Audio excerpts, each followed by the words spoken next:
Case study 1, एक family business का failure, human factors, भाइयों के बीच लड़ाई और गलत डिसीजंस 80%। क्योंकि इनके पास लिखित में एक फुरकान नहीं होता है, जिसके बिना पे ये लोग फुरकान द क्राइटेरिया, कुछ क्राइटेरिया नहीं होता जिसके बिना पे डिसीजन मेकिंग्स हो, जिसके बिना पे फैसला लिया जाए। वो क्राइटेरिया नहीं होता है, तो सब अपने अपने क्राइटेरिया लेके आते हैं, अपने बाप दादा की जागीर समझ के, या अपने भाई बंधु या दूसरे दोस्त या बीवी या बच्चे या माँ बाप या ना जाने कहाँ का किसी से भी, इंसान दोस्तों से किसी से भी लेके आते हैं लोग, गुमराह लोग।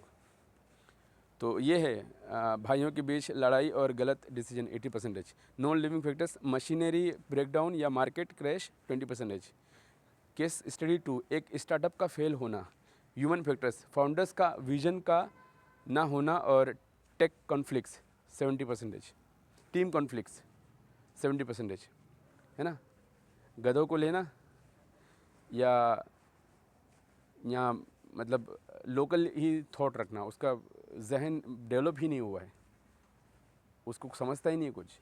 उसको एक 500 या 1000 पेज की बुक पढ़ने बोलो, वो जो फाउंडर बोलता है अपने आप को, वो जो बिजनेस वाला बोलता है, वो जो अपने आप बिजनेस दुनिया के हर कोने में फैलाना चाहता है, उसको 1500 पेज की बुक पढ़ने बोलो साल में, कुरान पढ़ने बोलो, वेदास पढ़ने बोलो, ये बाइबल वगैरह पढ़ने बोलो, तो इसकी रूह काँप उठती है ये गधे की।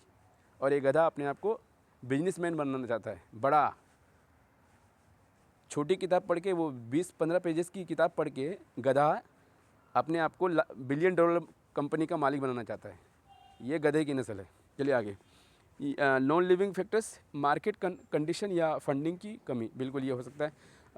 गधों के ऊपर कोई विश्वास नहीं करते हैं जल्दी, क्योंकि गधा गधा होता है, घोड़ा नहीं होता है। और हमारे एजुकेशन सिस्टम से निकले हुए तो करोड़ों गधे हैं जिसके ऊपर पैसा डाल के सिर्फ पैसा बर्बाद हो सकता है। और इसकी मिसाल ये भी है कि कंपनीज़ में ये जो लोग जाते हैं, वहाँ पे अपनी गधेपना दिखा के उस कंपनी में भी काम नहीं कर पाते हैं, क्योंकि देखिए गधा सोचता नहीं है। केस स्टडी 3, एक building collapse, human factors, contractor का करप्शन या पुअर क्वालिटी मटेरियल यूज़ करना 50%। नॉन लिविंग फैक्टर्स, अर्थक्वेक या poor design 50%। Conclusion, human factors, इंसानी गलतियाँ फेलियर के लिए मेजर रिस्पॉन्सिबल होते हैं, स्पेशली डिसीजन मेकिंग और कॉन्फ्लिक्ट्स। क्योंकि जिसके पास लगातार रिसर्च, किताबें पढ़ना और सीखते रहने की जो कला है ना, वो नहीं है जिस कौम के पास, जिस कम्युनिटी के पास, तो उस कौम का, उस कम्युनिटी का गधा होना बनता है और उसका डिसीजन मेकिंग बहुत पुअर होता है।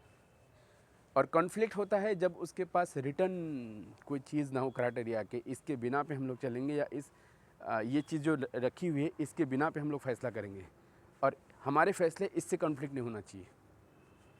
वो कोर नहीं है इनके पास, तो अंधेरे में भटकते रहते हैं ये गधे। अंधेरे में उनको कुछ दिखाई नहीं देता है, तो कॉन्फ्लिक्ट होना जाहिर है। नॉन लिविंग फैक्टर्स फेलियर्स में रोल प्ले करते हैं, पर उनका परसेंटेज कम होता है और वो ज़्यादा प्रेडिक्टेबल होते हैं, जैसे मेंटेनेंस इशू या नेचुरल डिज़ास्टर। आपके क्वेश्चन का सार ये है कि कोई भी सिस्टम ह्यूमन और नॉन लिविंग फैक्टर्स के लिए बैलेंस पे टिकता है, लेकिन ह्यूमन एरर्स ज़्यादा इम्पैक्टफुल होते हैं, क्योंकि डिसीजन लेने का काम अल्टीमेटली ह्यूमन का ही होता है। फैसला इंसान लेता है, फैसला मशीन नहीं लेती है। मशीनें फैसला नहीं लेती। वो मशीन एक साधारण मैनुअल मशीन हो या एक ऑटोमेटेड मशीन हो, ज़मीन पे, इस पूरे धरती पे कहीं पे भी रखी हो, वो एक ऑटोमेटेड मशीन हो या मैनुअल मशीन हो, वो डिसीजन नहीं लेगा, डिसीजन इंसान लेगा।